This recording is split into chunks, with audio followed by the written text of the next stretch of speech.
What's up, guys? Not sure if you can see me because, you know, it's pretty dark, but we're outside again. It's the first clear night in like a week or something, so pretty nice. We're trying to look at the Green Comet today, which is somewhere up there in the sky.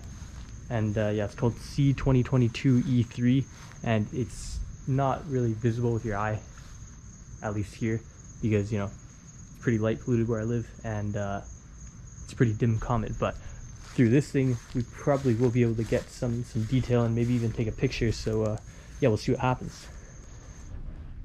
So the first thing we have to do is actually find it in the sky. So I have this program here that came with the telescope. It's called Starry Night, and we're gonna try to find it in the sky based off of that. So here's the North Star here, and there's the Big Dipper here. So if we look at this star and the Big Dipper and the North Star, you see they kind of make like a right triangle with the comet. So that'll give us a kind of an idea of where to look. But yeah, there's not many stars visible because, you know, it's light polluted. I'll put up a picture right now that I took earlier to kind of show you what I'm seeing through my eyes, because you can probably see like nothing through the camera right now. But yeah, I'm probably just gonna kind of look around with the telescope until I find it, and then use these circles here to kind of save the location of it. And then once I have it focused and everything, I'll stick on the camera and then try to get some pictures of it. Because yeah, through the eyepiece it just looks like a little fuzzball, but through the camera, hopefully we could get some more detail. Alright guys, it took me a few minutes, but I kind of just, you know, wobbled my telescope around where it should have been, and I eventually hit it. I mean, if you look inside, I highly doubt you'll be able to see anything because, you know, it's so dim, but to me, the eye, it looks like a little smudge, you know. So yeah, now that we have it in here, we could look at these you know, they're called setting circles. And look, this little knob here, that little pointer, it says about 19 point, trying to focus it, 19.2 right on the top. I've actually never used these before, so I'm kind of new to it. And then this one says like 78. So what I'm gonna do is I'm gonna attach the camera to it, right? And then I'm going to point it at a bright star and focus the camera, right? And then I'm gonna move it back to here, and hopefully the comet will be perfectly focused inside the camera piece. So we'll try that next. Alright guys, we're back. I think the brightest star kind of near where this is pointing, because I don't want to move it too much, is the North Star, which is there under that palm tree. I'm not sure if you can see it, but yeah. So we're gonna unscrew these knobs over here. I'm gonna get my flashlight out. There. We're gonna unscrew these two knobs. So boom and boom. So now the telescope can move again. Then we're gonna aim it. Just push it over here and like that, so it's kind of pointed in the right direction. And then we're going to look through this low power finder scope to center the North Star there, and then it should be in the middle of the eyepiece. And then we're going to connect the camera to it and focus it using the mask. Alright guys, I hooked up the camera to the telescope and pointed it directly at the North Star, and you can see right there that white dot is the North Star. So we're going to focus the telescope with the knob until that dot becomes tiny. That's not the right way. Here it is. And when it's at its smallest, that's when it's best focused. That looks pretty good. It doesn't have to be exact now because we have, that's my phone connected to the camera, because we have this mask, and when we put the mask here, the star is going to turn into 3 triangles, and the closer the triangles get together, we know it's better focused. So I'll show you what that looks like.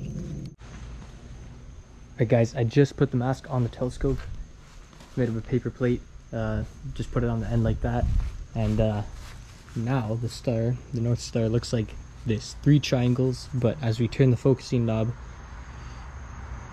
the triangles get closer and closer together, and when they all turn into one point, we know it's perfectly focused, and then we can move the comet, or the telescope, back to the comet, and we'll get some focused shots.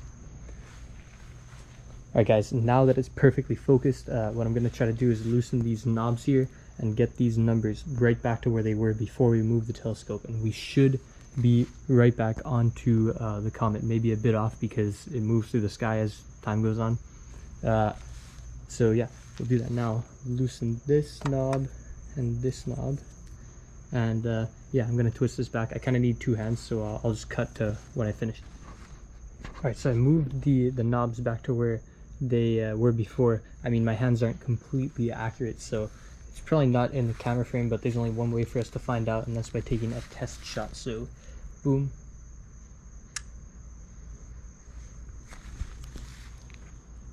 And let's see what this camera gets.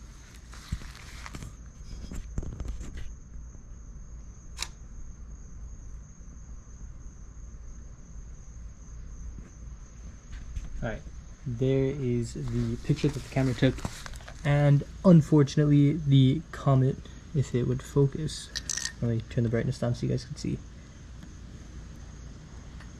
is nowhere to be found. So it's probably nearby here, since, you know, I did put the numbers pretty close to where they should be. So I'm just going to move it around a bit until I do have it in frame, and I'm going to take a bunch more test pictures until I find the one where it's right in the middle, and then we're going to keep going. Alright guys, I think we found the sweet spot, because now when we take a picture with the phone,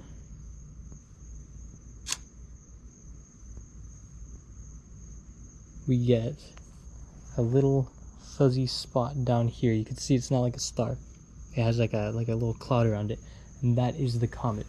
It took me like 50 pictures to actually get it, so these setting circles probably aren't going to be the thing I'm using in the future, but what I ended up doing is kind of getting it in the right vicinity with the setting circles, and then using the finder scope, and it was just barely visible. Like you don't even know if your mind's making things up. Like just a tiny bit brighter there than in the rest of the sky. So I aimed it there, and sure enough, it was the comet. So it worked. So now we're gonna start taking pictures after we get it perfectly centered in the frame, and yeah.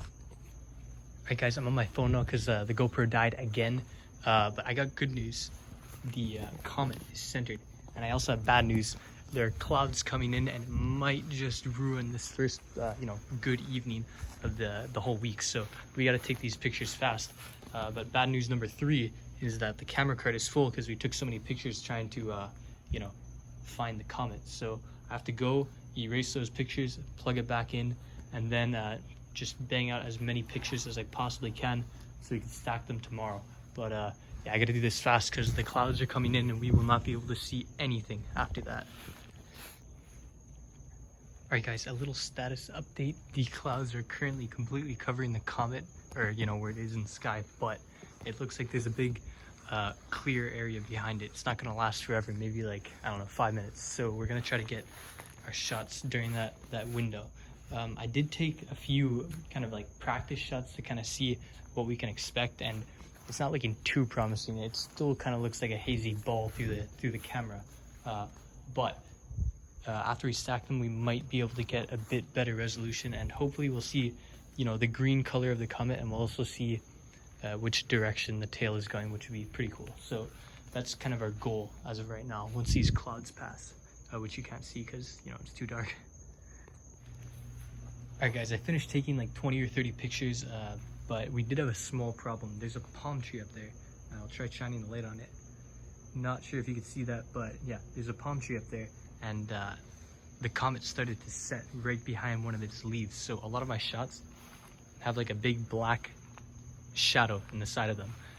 So I'm not sure if the stacking software is going to care about that, but if it does, we're going to have to manually stack the comets in Photoshop, which is going to take forever, but it's worth it. You know, hopefully we'll be able to see that green color. A cool thing I did notice is it seemed to be moving from one side of a star to another, like over the course of the picture taking. So worst comes to worst, we will be able to make like a time lapse of it moving through the sky, which is pretty cool by itself, even if we can't get any detail from it. But yeah, we'll see what happens tomorrow. I'm gonna bring this stuff back inside because, you know, we're pretty much done, and yeah, see you tomorrow. Alright, so I moved all the photos off the camera and into this folder here called lights, and you could see some of them are kind of messed up. Like this one is behind a cloud, this one is behind palm trees. So the first thing we're going to do is get rid of all the pictures where the comet isn't centered. So like this one, you see it's off to the side, and this one is in the middle. So this is the picture, like the first picture where I have my telescope aligned. So everything before that, we're going to get rid of. And then these pictures over here where you can't even see the comet because of the tree leaf, we could also get rid of. The other ones seem pretty good. You see here, there's the tree leaf, but you can still see the comet, so that's good. And then we could just clean this up by the name. And there we go. So we're going to do two things with this. First, we're going to try to get a time lapse of the comet moving past this star here as it moves through the solar system, because the background stars aren't going to move, but the comet will move. But to do that, we have to, align the images and stuff like that. And then after, we're going to try to stack the comet images to try to bring out that green color, because through the moonlight and light pollution, you can't see too much. So yeah, first we're going to open up Photoshop and drag the first picture in, hit enter to put it in that document, and then we have to put all the rest of them in, except for the first one, just like that. And then we hit enter a whole bunch of times to put each one in.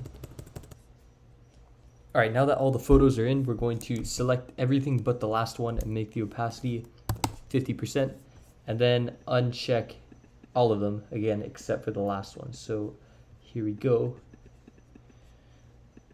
Almost there. There. Okay, now we're going to go through each one, click it, select it so that we can see it again, and then stack the star, not the comet. So like this, and the better stacked it is, the more smooth the GIF that we're gonna make is gonna be. So you can uncheck it and recheck it to kind of check. Like for example, if it's off, it'll look like it's moving, and then if it moves up when you recheck it, then you got to move the new picture down so that it's aligned better. So you could already see it moving a bit, and as we stack more pictures, it's gonna kind of look like it's moving farther. So yeah, I'm gonna go do that for each one, and when I'm finished, I will get back to you. All right, we're just finishing up over here. We're on the last picture. Just drag it up and get it aligned, and then check. That looks pretty good. And now what we're gonna do is recheck all of them.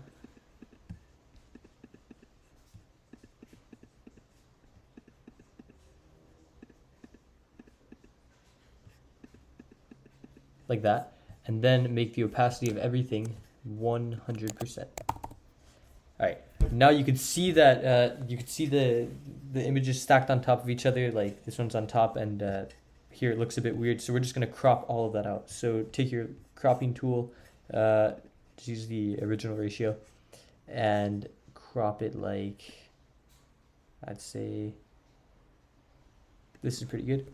Enter.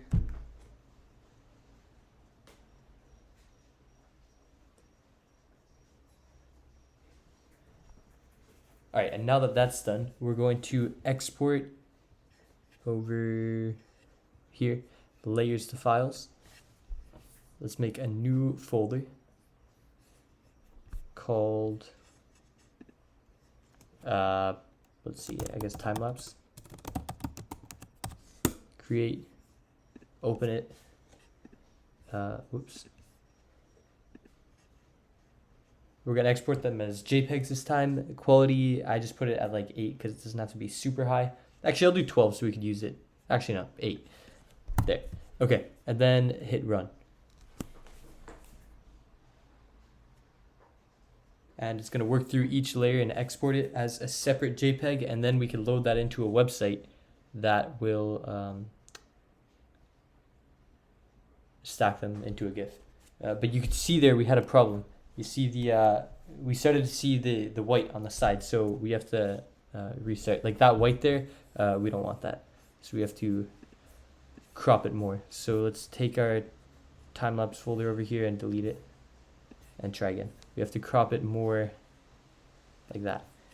And then crop it.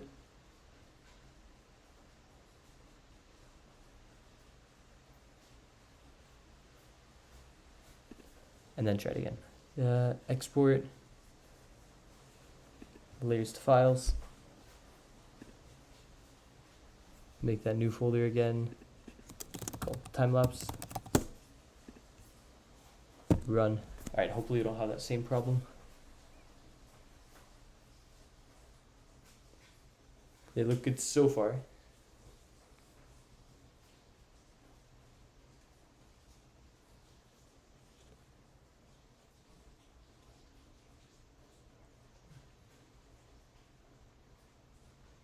All right, everything looks good there. And we're gonna actually keep this Photoshop document since they're already stacked. It'll be a bit easier to align it with the comet. So let's just save as, we'll call it stacked. Oh, I spelled stacked wrong. Anyways, we'll keep it in the same folder and yeah.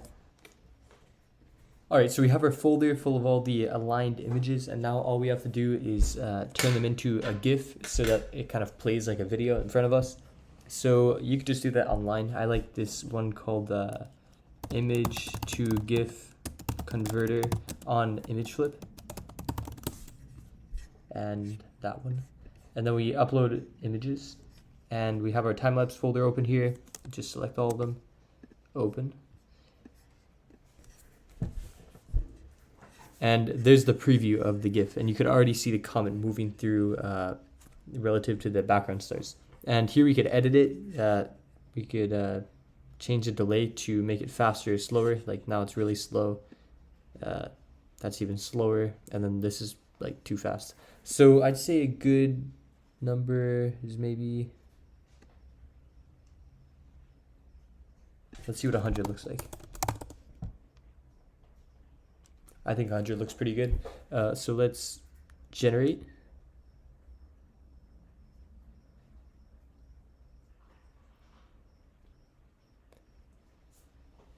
And then just download it. And here we go. Oops. We just drag that here. And when we open it in preview, for some reason, it still stays as like individual images. But if we open it with, let's say, Firefox, it will turn into a video and we could see that move. So that's good. There's our first product. Next, what we're going to do is we're going to try to stack all the pictures and reduce the noise around it to try to bring out more detail in the comet. All right, we're back in the folder with all the pictures in it, and we're going to open up our stacked document, which is like 2 gigabytes. So the first thing we have to do is trim it because there's way too much like data here. It's kind of slowing the computer down. So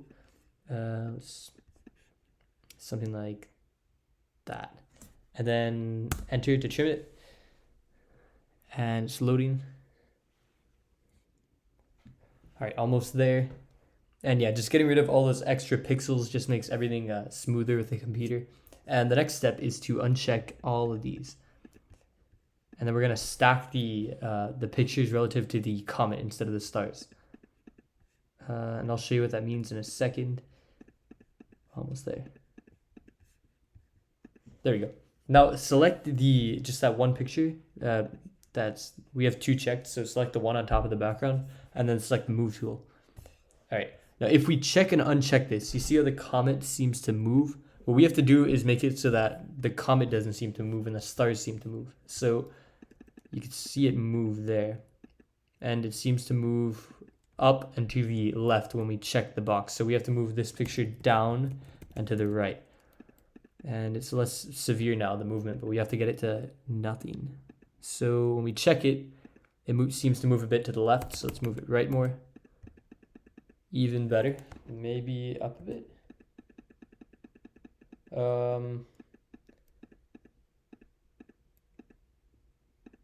It's a bit hard and subjective, but it doesn't have to be too perfect, seeing that we don't have like super good data or anything, and we're doing this by hand. That looks good enough. You see how it seems like the stars are moving and not the comet now, so that's good. Now we uncheck that and check the one on top of it and do the exact same thing. So I'm going to do this for all of these pictures, and I'll cut to when I'm done. All right, guys, on to the last one right here. Just gonna move it over here and make those adjustments. A bit more, almost there. And that, this way.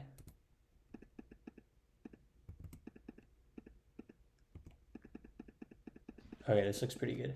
Yeah, this process took, I wasn't really looking at the clock, but I'm guessing like 10 to 15 minutes. So it takes time, but not too much time. I would have used this program called Serial to do it, but the pictures aren't really good enough for it to accept. Probably because of the shadow of the palm tree and also because of how dim the stars are compared to the sky. But we did it this way, and the next step is to look here, see how many pictures we have. So we have 1, 2, 3, 4, 5, 6, 79, 10, 11, 12. Wait, I can just look at the numbers. 26, 1, so those are 26 pictures there, 27. So we have 27 pictures, and now we have to find 100 divided by 27. And 3.7. So what we have to do is we have to start with the background layer at opacity 100%.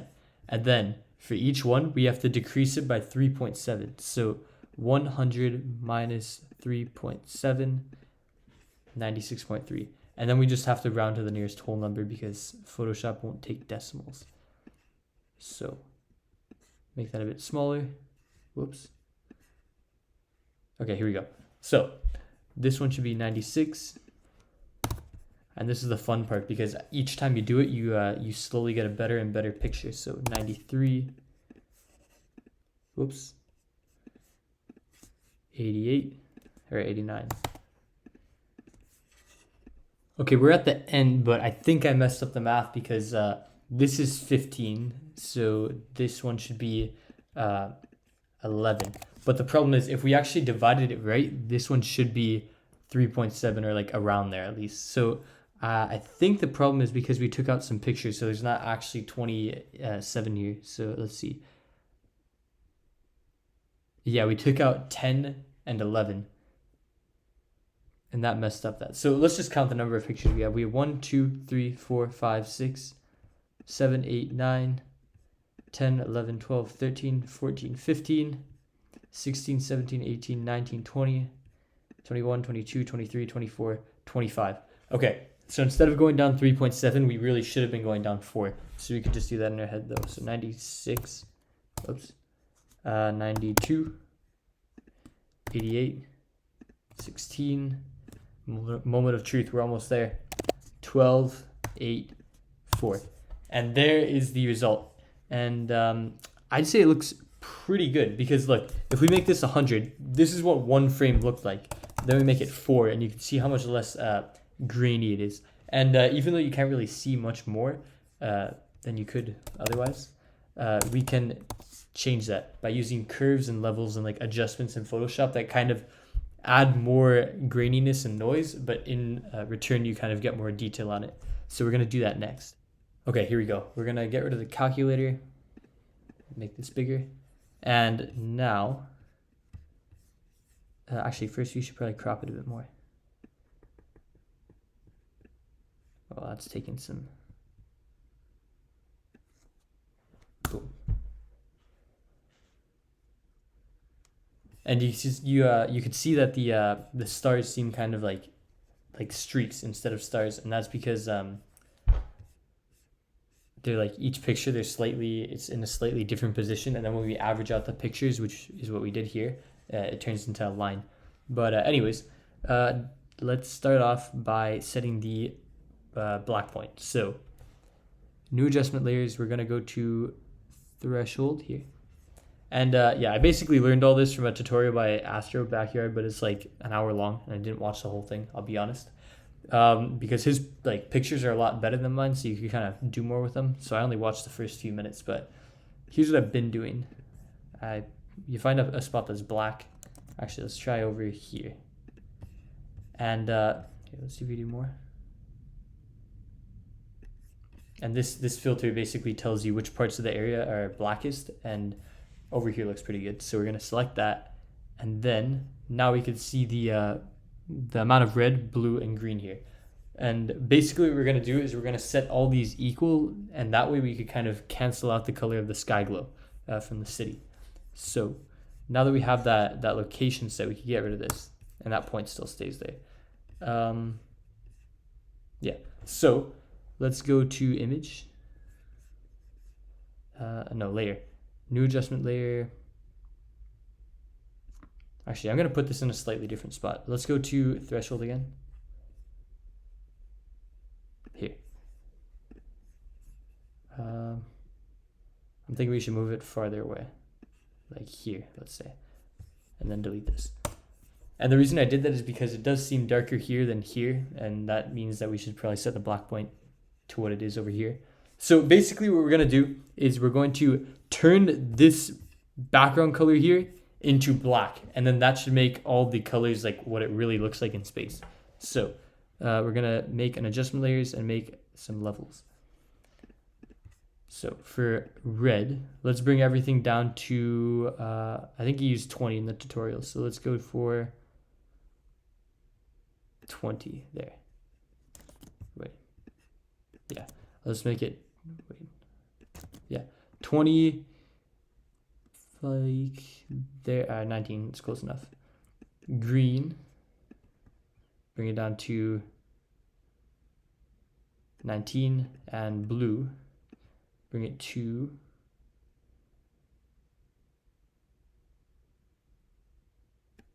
60.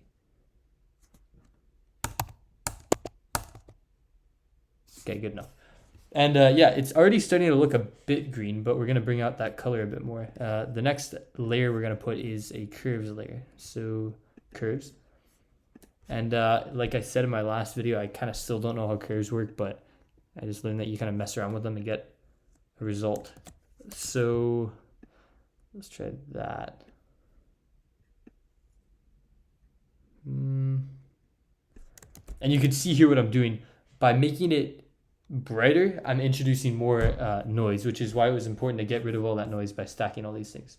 Oh, by the way, we could just combine all these layers so that it doesn't take up so much computer power. I used Command E on the Mac. I think it's Control E on Windows.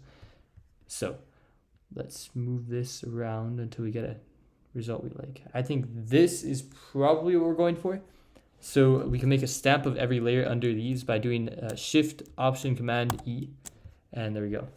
And now we're going to basically repeat that process. So new adjustment layers, levels, bring everything down to 19 again, or at least to the same number. We need to see, yeah, there. So you can see green and blue are too much now. So let's bring green to 19 and blue to 19 or 18, whatever. Another curves.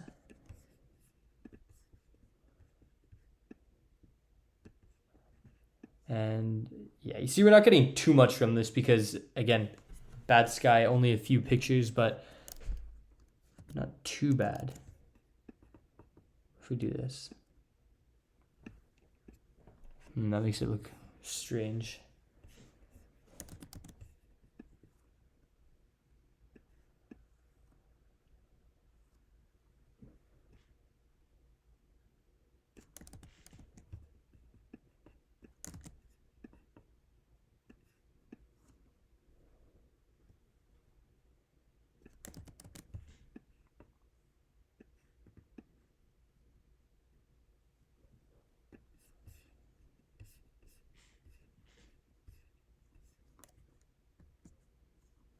I think that's pretty good. Yeah, wait, let's stack it again, make that stamp. And there we go. So, yeah, it's not the prettiest picture, but you can kind of see that green haze around it, which for me, that's good enough for me. I'm pretty happy with that because, yeah, the comet was in a really bad spot in the sky, but we were still able to see the green color of it. And let me pull up a real picture of it, see what people have been taking. No. How do you look at the pictures? It's somewhere here. Oh, here.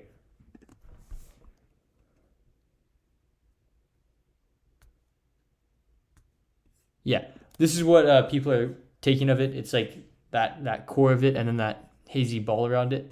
And you could see that. You could see the core and then you could see the hazy green ball around it. And yeah, like I said, I'm happy with that. Pretty good. Nothing to kind of frame or anything, but being able to see that from your backyard to me is definitely enough. So we're going to save this.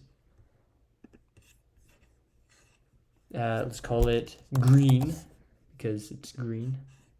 Save it as a JPEG. Quality, I don't know, let's go for 8. And then we don't have to save this because I don't think we're going to be doing anything else with it. And yeah, so there's our picture of the comet. You could see the green haze around it, kind of. And then you could also have the GIF here where you can see it moving through the sky. So yeah, I'd say that's a pretty successful observing night. We got 2 things from it, and it kind of shows you that you could do multiple things with the same pictures and get a very different result. So yeah, see you guys in the next video.